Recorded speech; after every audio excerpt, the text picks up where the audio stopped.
mówimy dość przemocy. Nie wstyd nam szukać pomocy.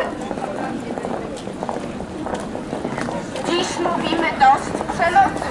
Wspólna sprawa nas jednoczy. Czekaj, i tej kobiecie czas nie ucieka. Przemoc to niemoc.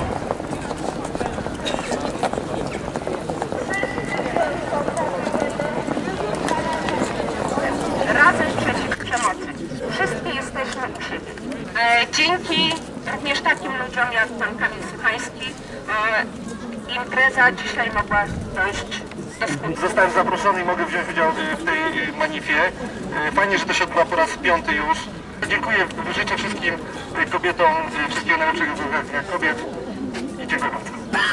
Drodzy Państwo, Stowarzyszenie Stop Stereotypom dziękuję bardzo gorąco za zaproszenie na dzisiejszą manifę.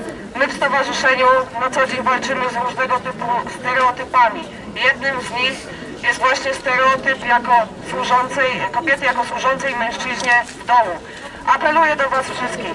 Powiedzmy stop propagandzie szerzonej przez Kościół katolicki. Powiedzmy stop biskupom. Niech oni nie decydują o tym, czy nasz sąsiad za naszą ścianą może katować naszą sąsiadkę.